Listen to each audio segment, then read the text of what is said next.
It is discriminatory against women, unless it is shown that women can also do exactly the same thing. If we cannot, he is completely out of order. He cannot say such things or do.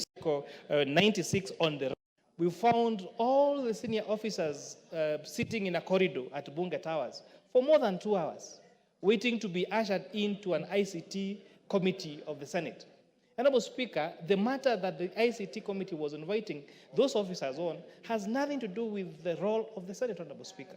And therefore, we have seen continuously members of the executive, principal secretaries and cabinet secretaries spend so much time on these committees that they hardly have any time to carry out their roles as implementing agencies in their ministries or attend to invitations done by the departmental committees of the National Assembly, who is the oversighter of this particular agency, Honorable Speaker.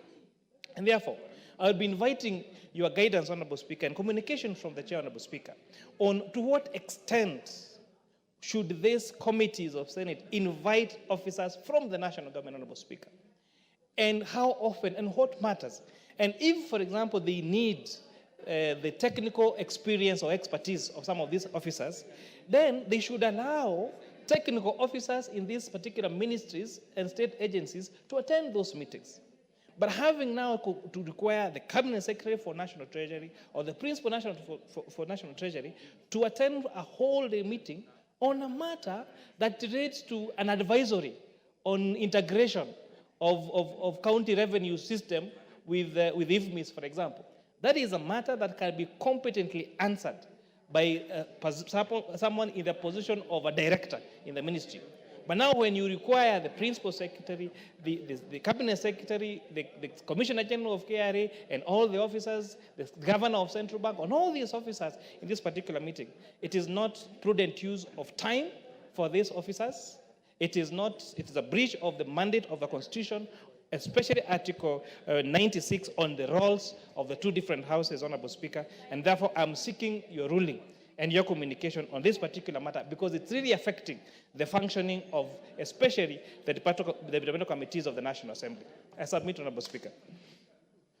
I'll allow some comments on this particular one before the Speaker makes communication. The Honorable Gitonga Murugara, you want to speak to this? Thank you very much, Honorable Speaker. Honorable Speaker, the request made is actually timely because this House has been faced with problems, especially regarding its oversight roles. The problem we have is that the Chair of Budget and Appropriations Committee. You are working with members and they are very happy behind you. They're not even following one side of the aisle. Could you leave the House in silence? The good thing about the chairman of the Budget and Appropriations is a very amiable man. So I'm sure the ladies have just found it good to walk out with him. But that notwithstanding, we are saying it is vitally important that Senate actually appreciates its constitutional role, because oversight of the national government is given to the National Assembly.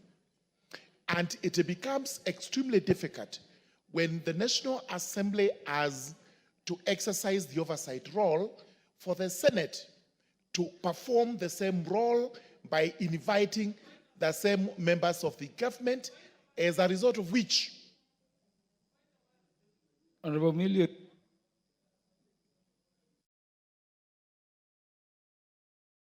Yes, the minority whip. Yes, thank you, Chair. Thank you, Mr. Speaker. Mr. Speaker, I'm just wondering whether the honorable member is in order to make the comments is made about the Chair for Budget Committee, especially at a time when we have just seen a case from Equatorial Guinea of a man who is supposed to have gone around with 400 women. Is he encouraging such bad behavior in this country? We cannot allow such bad behavior because it is discriminatory against women. Unless it is shown that women can also do exactly the same thing. If we cannot, he is completely out of order. He cannot say such things or do such things. Minority whip, I heard Honorable Murugara to say that the chair of Budget and Appropriations Committee is a very amiable man, and so anybody around him would be expected to be happy. The way the lady members were, by coincidence, the chair Budget and Appropriations Committee was only in the company of lady members of parliament at the time. But it was not targeted at women. It was that he's an amiable person and anybody around him would naturally be happy. Honorable Murugara. Absolutely, thank you so much. Thank you for protecting me. I do not. Is this insinuate 400 whatsoever. Honorable Naisula is talking about? What did you talk about, 400? Honorable Murugara, let's proceed. Yes. Yeah. The trouble is, Honorable Wamboka is also seated next to the honorable members, including the minority whip and the gracious lady from Samburu. And therefore, you can see how excited he is. And the next one is John Makali. And these are all gentlemen from Western Kenya, and they are well known for this. And that leads me to say, I do not want to attribute them to what was from Equatorial Guinea. It was quite hilarious to read what that cabinet secretary was doing there. But the only thing that is in common is the happiness. As the ladies left with Did you say hilarious or despicable? No. What the guy in Equatorial Guinea was doing? It was hilarious because I don't know whether it is true or not true. I actually took it with a pinch of salt. I don't think it is true, but there we are. Wamboka, we will not disrupt main parliamentary business for points of order. Yeah, so you'll allow Honorable Murugara to continue. So let's continue with the problems we have with the Senate. Which problem is that this House must be allowed to do its oversight role on the executive. And the executive here, we mean the national government. There is no way committees can summon senior members of the executive for purposes of ensuring that the government is running properly, only to be told that the same members are being summoned by the Senate. We need a clarification as regards the constitutional roles of the Senate and of the National Assembly. The Senate must always know that its role is limited to matters relating to county governments. And there is a lot to do regarding county governments. So they cannot be hard to say there is so little to do where the counties are concerned, and therefore we have to delve or poke our noses into what the national government does. Sometimes they try to say that the roles are cross-cutting, and this we now need clarified.